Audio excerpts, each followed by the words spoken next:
प्रभात प्रकाशन के YouTube channel में आपका स्वागत है। आज इस वीडियो में हम बात करने वाले हैं संदीप महेश्वरी के बारे में। लेकिन उससे पहले अगर आप इस वीडियो के माध्यम से हमारे चैनल के साथ अभी जुड़े हैं तो हमारे चैनल प्रभात प्रकाशन को सब्सक्राइब कर लीजिए और बेल आइकन को भी क्लिक कर लीजिए ताकि आप हमारे कोई भी वीडियो अपडेट्स मिस ना कर पाएं। तो शुरुआत करते हैं इस वीडियो से। जीवन में दुख सुख का आगमन होता रहता है, लेकिन मनुष्य जिस परिवेश में रहता है वहाँ सुख और खुशी को तो बहुत शीघ्रता से आत्मसात कर लेता है, लेकिन दुख एवं नकारात्मक परिस्थितियों के आगे हार मान लेता है। बस यहीं से जीवन बदलना आरंभ हो जाता है। दृढ़ प्रतीक व्यक्ति बाधा विपदा और कठिन से कठिन हर समस्या का हल ढूंढ लेता है। इसके लिए व्यक्ति को सकारात्मक दृष्टिकोण के साथ ही एक ऐसे परिवेश की आवश्यकता होती है जो उसके अंतर्मन को मानसिक एवं नैतिक सहारा दे। देश के जाने माने प्रेरक वक्ता संदीप महेश्वरी के प्रेरक वक्तव्यों ने अनेक युवाओं एवं लोगों को पथ भ्रष्ट होने से बचाया है। उन्होंने अपनी वाणी से अनेक लोगों का दिशा निर्देशन किया है, पर ऐसा तभी संभव है जब उनको उनकी कक्षाओं में जाकर सुना जाए। प्रभात प्रकाशन ने आपकी इस समस्या को सुलझाकर इस ई पुस्तक को आपके समक्ष रख दिया है। इस पुस्तक में उनके चुनिंदा प्रेरक वक्तव्यों को सहज सरल और मनोरंजन भाषा में लिखा गया है ताकि पाठक उनसे जुड़ सके। खुद से प्रेम करो। प्रेम एक ऐसा शब्द है जिसका कोई रूप नहीं है, ये निराकार है। व्यक्ति अपने अनुरूप प्रेम की तस्वीर बना लेता है। कोई लड़का या लड़की में प्रेम तलाशता है तो कोई बच्चों में, कोई पुस्तकों में, कोई संगीत में तो कोई खेल में। जब आप किसी को प्रेम करते हैं तो अपना भी विशेष ध्यान रखने लगते हैं। ये स्वतः ही होने लगता है क्योंकि प्रेम का वास्तविक अर्थ होता है लगाव, आसक्ति और सुरक्षा। जब आप स्वयं तन मन से स्वस्थ और अच्छे होंगे तभी दूसरों का ध्यान रख पाएंगे। जिससे आपको प्रेम होता है उसके प्रति सुरक्षा का बोध स्वयं ही विकसित होने लगता है। प्रेम कभी भी नकारात्मक एहसास नहीं कराता। जहाँ ये नकारात्मक एहसास कराता है वहाँ प्रेम नहीं होता। यदि माता पिता अपने बच्चों के माध्यम से अपने सपनों को पूरा करने के लिए उस पर जोर देते हैं तो ये वास्तविक प्रेम कदापि नहीं। वास्तविक प्रेम तो वो है जहां माता पिता अपने बच्चों की इच्छा और उसके सपने को पूरा करने के लिए सर्वस्व समर्पित कर दे। क्रोध को कंट्रोल करें। हम सभी को क्रोध आता है, ये लोगों के अंदर कम या अधिक होता है। आपके अनुसार क्रोध क्या है? जब कार्य एवं परिस्थितियां हमारे अनुरूप नहीं होती तो हमें अच्छा नहीं लगता। मानव संरचना कुछ इस प्रकार की है कि हमें वही वस्तुएं और लोग अच्छे लगते हैं जो हमारे अनुसार आचरण करते हैं। जो इसके विपरीत होते हैं वो हमें अच्छे नहीं लगते। वही वस्तुएं एवं कार्यकलाप हमें प्रभावित करती हैं जो हमें पसंद है। दुनिया में कोई भी दो लोग बिल्कुल एक जैसे नहीं हो सकते, उनमें भिन्नता होती ही है। व्यक्ति की शिक्षा, परिवेश एवं संस्कार के अनुसार ही उसकी रुचियां एवं आदतों का विकास होता है। क्रोध की स्थिति में व्यक्ति कई बार स्वयं को भूल जाता है और बड़े से बड़ा अहित कर डालता है। लोगों को लगता है कि क्रोध पर नियंत्रण नहीं हो पाता, लेकिन वास्तव में ऐसा नहीं है।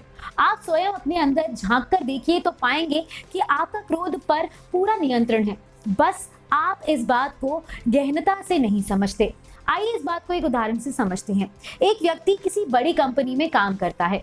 एक दिन महाप्रबंधक उसके काम से नाराज होकर उसे खरी खोटी सुनाता है और बुरी तरह प्रताड़ित करता है। ऐसे में व्यक्ति को क्रोध आना तय है, लेकिन वो अपना क्रोध महाप्रबंधक पर नहीं निकालता क्योंकि उसे ये भली भांति मालूम है कि यदि महाप्रबंधक के डांटने पर उसने क्रोधवश कुछ भी कहा तो उसका नौकरी से निकलना तय है। ऐसे में उसकी मस्तिष्क में क्रोध से अधिक रोजगार के बने रहने की इच्छा बलवती होती है। नौकरी से निकाले जाने पर जीविकोपार्जन की बड़ी समस्या उत्पन्न हो सकती है, इसलिए वो अपने क्रोध पर नियंत्रण रखता है, या ऐसा कह लीजिए कि क्रोध को दबाए रखता है। उसका ये क्रोध विस्फोट अपने से निर्बल पर निकलता है जिसमें माता पिता, पत्नी, भाई बहन और बच्चे शामिल हैं। आपको गुस्सा आ रहा है इसलिए अपना गुस्सा निकालने के लिए बच्चों को थप्पड़ मार देते हैं।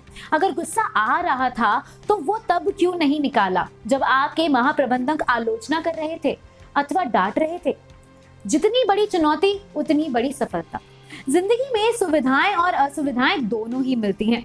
कुछ लोग ऐसे होते हैं जो सीधे सरल तरीके से सुविधाओं के बीच ही जीवन गुजारना पसंद करते हैं, तो कुछ ऐसे होते हैं जिन्हें लीक से हटकर चलना पसंद होता है।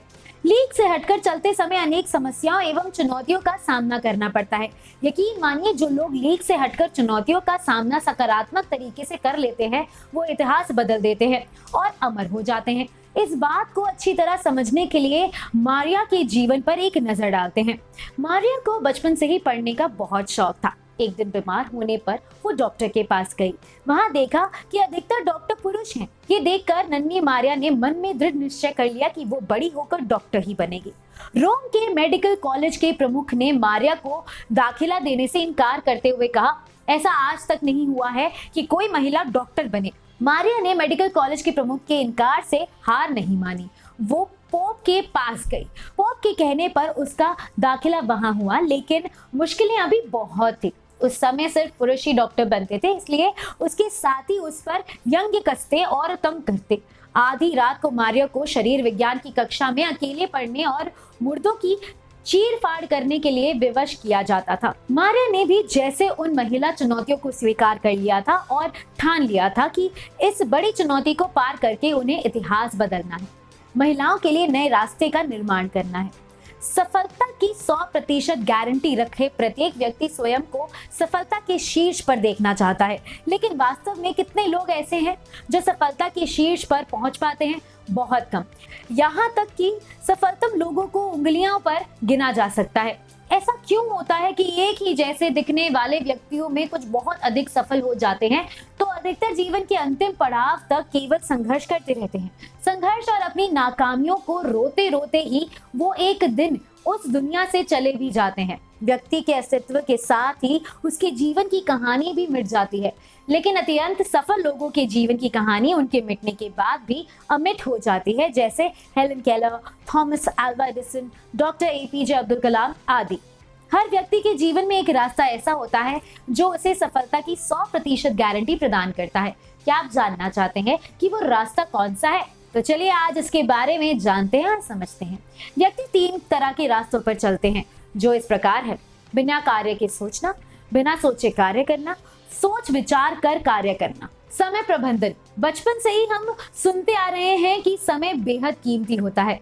गंभीरता पूर्वक विचार करने पर हम सभी को ये बात बहुत सही लगती है कि समय बेहद कीमती होता है, लेकिन वास्तव में कितने लोग ऐसे हैं जो समय का प्रबंधन करके सारे काम करते हैं और अपने समय का व्यर्थ गंवाने से बचाते हैं? यदि हम सब ये विचार करने लगे तो आधे से अधिक लोग उस श्रेणी में आएंगे तो अपना समय व्यर्थ गवाते हैं और जिन्होंने अपने समय प्रबंधन के लिए कुछ भी निर्धारित नहीं कर रखा है। आखिर ऐसा क्यों होता है कि समय का महत्व जानने के बाद भी हम इसे गपशप में गवाना, सोने से व्यतीत करना, मित्रों के साथ घूमने फिरने में बिताने में ज्यादा अच्छा महसूस करते हैं? कभी सोचा है आपने कि ऐसा क्यों होता है कि हम समय का महत्व जानते हैं, मानते हैं और समझते हैं, लेकिन उसके बावजूद भी उस पर अमल नहीं करते? ऐसा इसलिए है क्योंकि हम में से अधिकांश ने अपने जीवन का कोई बड़ा लक्ष्य तय नहीं किया है। अधिकतर लोग अपने लिए बहुत छोटे छोटे लक्ष्य बनाते हैं और उन्हें वो प्राप्त कर लेते हैं। उसके बाद वो सोचते हैं कि बहुत कुछ पा लिया, अब जीवन में ऐश और मौज मस्ती करो। बस फिर वो समय का प्रबंधन करने से चूक जाते हैं और जीवन में बड़े लक्ष्य तक कभी पहुंच ही नहीं पाते। हम सभी बिल गेट्स से परिचित हैं। वो विश्व के सर्वाधिक धनी व्यक्तियों में से एक हैं। उनके बारे में कहा जाता है कि वो 1 सेकंड में भी इतना अधिक कमाते हैं जितना हम में से कुछ लोग को कमाने में कई साल लग जाए। कई सालों की कमाई एक व्यक्ति यदि 1 सेकंड में अर्जित कर रहा हो तो इसका स्पष्ट जवाब यही नजर आता है कि उनसे वर्षों तक उस मुकाम तक पहुंचने में कड़ी परिश्रम और समय लगाया है। ये सब समय प्रबंधन के कारण ही संभव है। समय प्रबंधन का अमीर या गरीब से कोई लेना देना नहीं है, ये दोनों के लिए बराबर है। एक गरीब और अमीर दोनों को ही दिन में 24 घंटे मिलते हैं। अब अपने इन 24 घंटों को अमीर और गरीब किस प्रकार उपयोग करते हैं, बाकी परिणाम उस पर निर्भर करता है। सदैव कृतज्ञ रहे। प्रत्येक व्यक्ति धन एवं सफलता पाने के लिए बाद में भी खुश नहीं रहता। खुश रहने के लिए लोग नए नए तरीके ढूंढते हैं, लेकिन फिर भी आंतरिक खुशी नहीं मिल पाती। आखिर क्या वजह है कि एक हर लक्ष्य को पाने के बाद, असीम धन दौलत को पाने के बाद भी मन सच्ची खुशी के लिए अशांत रहता है? आखिर खुश रहने के लिए कौन सा तत्व चाहिए होता है? खुशी का क्या मानक है। इस संदर्भ में वैज्ञानिकों का कहना है कि न्यूरोट्रांसमीटर डोपामाइन जो दिमाग के निजोलिबिक पाथवे और न्यूक्लियस एक्यूम्ब्रेस हिस्से के काम करती है, वे इंसान में खुशी के उत्पादन का कारण होते हैं। खुशी के भाव को हर व्यक्ति अपने अंदर उत्पन्न कर सकता है। इसके लिए प्रत्येक व्यक्ति के अंदर कृतज्ञता का एहसास होना जरूरी है। कृतज्ञता के बल पर व्यक्ति हर असंभव परिस्थिति को सहज बना लेता है और दुखी व तनावपूर्ण परिवेश में भी खुश रहता है। हमारे पास इतना कुछ है जिसकी हम गिनती ही नहीं करते और जो नहीं है उनकी एक लंबी सूची बनाकर रखते हैं। खुशी को महसूस करने के लिए जो वस्तुएं आपके पास हैं उनकी एक सूची बनाएं और फिर उनके प्रति कृतज्ञता महसूस करें। गौतम बुद्ध भी कहते थे कि कृतज्ञता खुशी का स्रोत है। ये सबको झुकाने की ताकत रखती है। इस बात को निम्न वास्तविक घटना से बहुत अच्छी तरह समझा जा सकता है। एक बार व्हाइट हाउस में राष्ट्रपति आइजनहावर ने एक प्रतिभोज आयोजित किया। इस भोज में शामिल होने के लिए अनेक गणमान्य लोग लालायित थे। महान अमेरिकी लेखक जेम्स मिशनर को भी इस शाही भोज में आमंत्रित किया गया। संयोगवश उसी दिन जेम्स मिशनर को पता चला कि उनकी पूर्व शिक्षिका को भी उसी दिन एक समारोह में सम्मानित किया जाना है। जेम्स मिशनर को काबिल इंसान बनाने में उनकी शिक्षिका का महत्वपूर्ण योगदान था। वो हर पल अपनी शिक्षिका के प्रति कृतज्ञता महसूस करते थे और जब भी उन्हें कहीं उपलब्धि मिलती थी तो उनके हृदय से शिक्षिका के लिए कृतज्ञता स्वयं ही प्रकट हो जाती थी। एक ही दिन और एक ही समय के दो महत्वपूर्ण कार्यक्रम देखकर जेम्स ने अपनी शिक्षिका के समान समारोह में शामिल होने का निर्णय लिया। उन्होंने उसी समय राष्ट्रपति आइजनहोवर को पत्र लिखा। महामहिम, आपके भोज आमंत्रण का प्रस्ताव पाकर मैं स्वयं को बहुत भाग्यशाली महसूस कर रहा हूँ। मैं इस भोज में अवश्य शामिल होता यदि उसी दिन और उसी समय मेरी शिक्षिका का सम्मान समारोह ना होता। मेरी शिक्षिका मेरे जीवन में आदर्श रही हैं। उन्होंने मुझे लिखना सिखाया, विपरीत परिस्थितियों से लड़ने का हौसला दिया और मेरे अंदर उस आत्मविश्वास को विकसित किया जिसके बल पर आज मुझे आपका आमंत्रण प्राप्त हुआ है। मैं अपनी शिक्षिका के प्रति सदैव कृतज्ञ रहूंगा। मैं बेहद सौभाग्यशाली हूं कि मुझे अपनी आंखों से अपनी शिक्षिका को सम्मानित होते हुए देखने का स्वर्णिम अवसर प्राप्त हो रहा है। अकेले रहना और अकेले खड़े रहना सीखें। हम में से कितने लोग ऐसे हैं जो खुद के साथ अकेले 1 घंटा बड़े आराम से व्यतीत कर सकते हैं। जब आप अपने साथ हो तो समय आपके साथ ना हो कोई व्यक्ति होना चाहिए और ना ही कोई उपकरण जैसे मोबाइल या टीवी। केवल आप अपने साथ रहें, खुद से बातें करें, खुद को जाने और पहचानें। यदि आप अपने साथ 1 घंटा भी व्यतीत नहीं कर सकते तो इसका अर्थ है कि आप बेहद बोर व्यक्ति हैं। सोचिए, जो व्यक्ति स्वयं के साथ 1 घंटा शांतिपूर्वक और आराम से नहीं बिता सकता वो दूसरों के साथ समय कैसे बिता पाएगा। हमारी खुद की चाहत हर कार्य एवं वस्तु के लिए मुख्यतः अपने लिए होती है। हम प्रसिद्ध, सफलता, दौलत, अच्छा स्वास्थ्य सब कुछ पाना चाहते हैं। ये सब पाने के लिए हमें खुद से प्रेम होना जरूरी है और हमें अकेले में अपना साथ प्रिय लगना जरूरी है। यहाँ पर अकेलेपन का अभिप्राय उदासीनता से नहीं बल्कि उत्साह से है। इसलिए जब भी आप अपने साथ अकेले में रहना चाहते हो तो इसके इस प्रकार से कहना चाहिए कि आप एकांत चाहते हैं। एकांत में विचरण और चित्रण संभव होते हैं। जो व्यक्ति खुद के साथ एकांत में रहता है उसे विपरीत परिस्थितियां भी परेशान नहीं करती। अमूमन हमारे समाज में ये देखने को मिलता है कि यदि हमारे प्रिय व्यक्ति हमारा साथ छोड़ देते हैं या उनसे मित्रता टूट जाती है तो हम गहन अवसाद का शिकार हो जाते हैं और खुद को पूरी दुनिया से काट लेते हैं। ऐसे में कोई बुरी लतों का शिकार हो जाते हैं तो कई आत्महत्या कर लेते हैं। ऐसा वो लोग करते हैं जो आंतरिक रूप से कमजोर होते हैं और जिन्होंने एकांत को कभी अपनी साथी नहीं बनाया होता। आलस्य से दूर रहे। जीवन में सभी सफल होना चाहते हैं, लेकिन क्या कारण है कि असंख्य लोग सफल नहीं हो पाते और केवल कुछ ही व्यक्ति ऐसे होते हैं जो अपने कार्यों और लक्ष्यों को प्राप्त कर इतिहास रच देते हैं। डोनाल्ड ग्रीन सिकोर्स की इस बारे में कहते हैं कि हम में से 90% लोग केवल दृष्टा होते हैं। वो केवल उतना ही देखते हैं जो सामने दिखाई दे। ऐसा क्यों?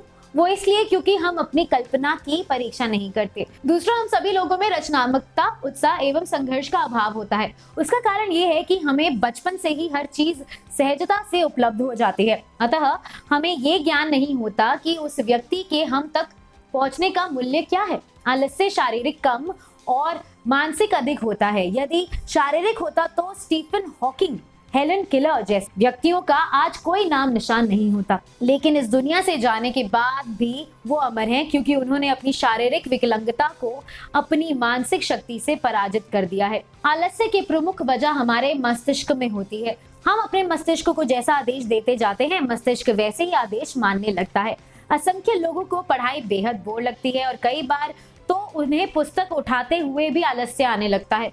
यहाँ पर वो दोष पढ़ाई को देते हैं, जबकि इसमें मुख्य भूमिका उनके मस्तिष्क की होती है।